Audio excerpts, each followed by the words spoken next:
Hello, welcome back. ഇന്ന് നമ്മൾ discuss ചെയ്യുന്നത് MGU B.Ed കോഴ്സിലെ ഫസ്റ്റ് സെമ്മിലെ സൈക്കോളജി പേപ്പറിലെ ഇമ്പോർട്ടൻസ് ഓഫ് സൈക്കോളജി എന്ന ടോപ്പിക്കാണ്. സൈക്കോളജിയുടെ ഇൻട്രൊഡക്ഷനെ കുറിച്ച് പറഞ്ഞപ്പോൾ നമ്മൾ പറഞ്ഞു സൈക്കോളജി എന്ന് പറയുന്നത് വളരെ ബ്രോഡായിട്ടുള്ള ഇമ്പോർട്ടൻ്റ് ആയിട്ടുള്ള ഒരു ബ്രാഞ്ച് ഓഫ് സ്റ്റഡിയാണെന്ന്. എന്തുകൊണ്ടാണ് അങ്ങനെ?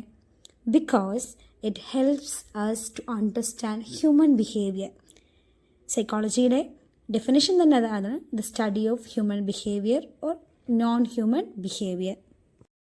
ഒരു ഹ്യൂമൻ്റെയോ നോൺ ഹ്യൂമൻ ആയിട്ടുള്ള ഒരു അനിമലിൻ്റെയോ ബിഹേവിയറിനെ കുറിച്ചും തോട്ട്സിനെ കുറിച്ചും ഇമോഷൻസിനെ കുറിച്ചും ഒക്കെ പഠിക്കുന്ന ഒരു ബ്രാഞ്ചാണ് സൈക്കോളജി.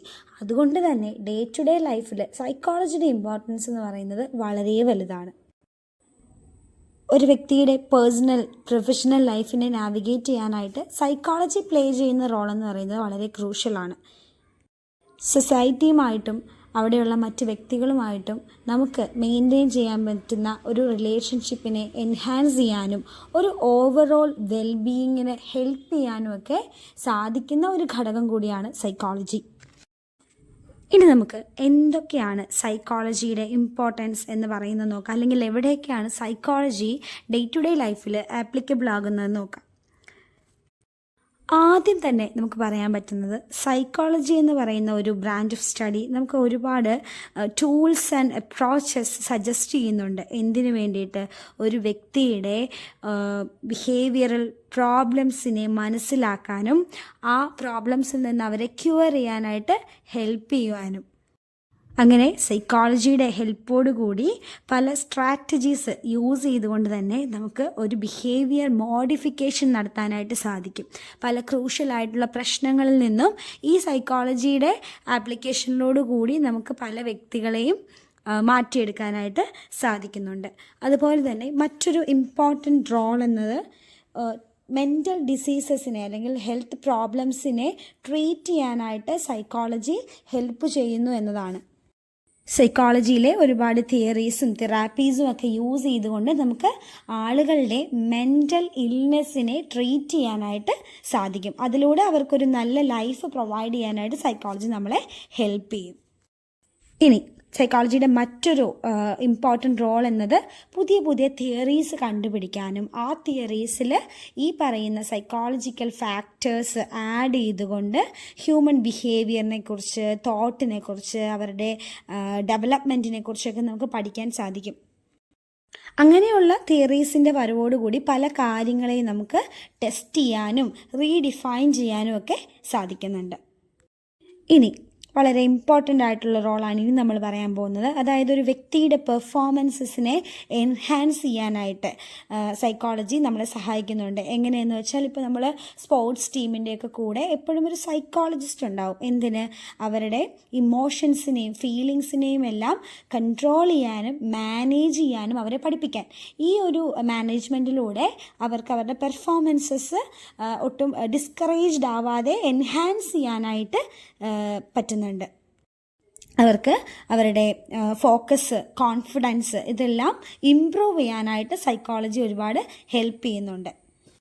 ആക്കഡമിക്സിലേക്ക് വരുമ്പോഴും ഇത് തന്നെയാണ് പറ്റുന്നത്. അതായത് നമ്മൾ കുട്ടികളെ സൈക്കോളജി യൂസ് ചെയ്തുകൊണ്ട് അവരുടെ ആക്കഡമിക് ലെവലിൽ അവരെ ഇംപ്രൂവ് ചെയ്യാനായിട്ട് നമ്മൾ ഹെൽപ്പ് ചെയ്യുന്നു. അതാണൊരു ടീച്ചറിൻ്റെ മെയിൻ റോൾ എന്ന് പറയുന്നത്. ഇനി മറ്റൊരു ഇമ്പോർട്ടൻ്റ് റോളാണ് സൈക്കോളജി ക്രിമിനൽ ഐഡൻറ്റിഫിക്കേഷനിൽ സഹായിക്കുന്നു എന്നത്. പല മെത്തേഡ്സ്, അതായത് ബിഹേവിയർ അനലൈസിങ്, അതില്ലെങ്കിൽ അവരുടെ മോട്ടിവേഷൻസിനെ മനസ്സിലാക്കിക്കൊണ്ട് ക്രിമിനൽസിനെ ഐഡൻറ്റിഫൈ ചെയ്യാനും ഒരു ക്രിമിനൽ അല്ലെങ്കിൽ ഒരു ഒഫൻഡർ പ്രൊഫൈൽ ക്രിയേറ്റ് ചെയ്യാനും സൈക്കോളജി ഹെൽപ്പ് ചെയ്യുന്നുണ്ട്.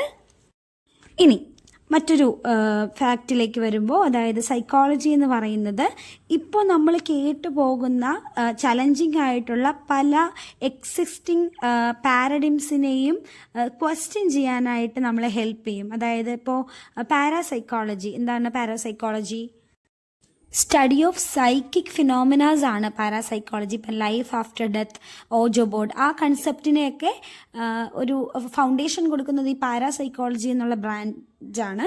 അപ്പോൾ ഇങ്ങനെയുള്ള പലരും പാരാസൈക്കോളജിയിലൊന്നും വിശ്വസിക്കുന്നില്ല.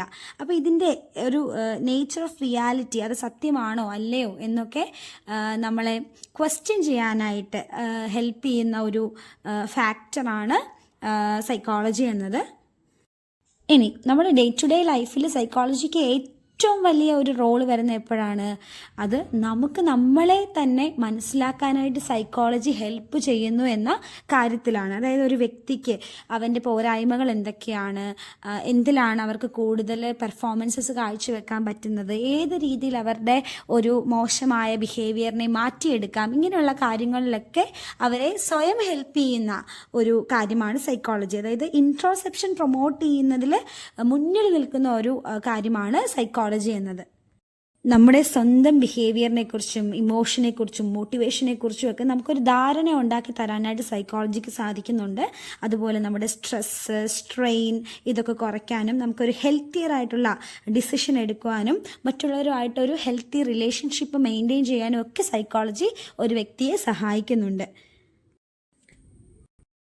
ഇനി സൈക്കോളജിയിലൂടെ നമുക്ക് ഒരുപാട് സോഷ്യൽ ചേഞ്ചസ് നമ്മുടെ സൊസൈറ്റിയിൽ ഉണ്ടാക്കാനായിട്ട് സാധിക്കുന്നുണ്ട്. നമ്മുടെ ലേണിങ്ങും വർക്ക് പ്ലേസിലെ പ്രൊഡക്ടിവിറ്റിയും ഒക്കെ ഇൻക്രീസ് ചെയ്യാനായിട്ട് സൈക്കോളജി നമ്മളെ ഹെൽപ്പ് ചെയ്യുന്നുണ്ട്. എന്തെങ്കിലും ഒരു കാര്യത്തിനോടുള്ള ഓവറായിട്ടുള്ള അഡിക്ഷൻ, അതിനോട് ബാറ്റിൽ ചെയ്ത് നിന്ന് അതിൽ നിന്ന് പുറത്തു വരാനായിട്ട് നമ്മളെ സൈക്കോളജി ഹെൽപ്പ് ചെയ്യുന്നുണ്ട്. Thank you.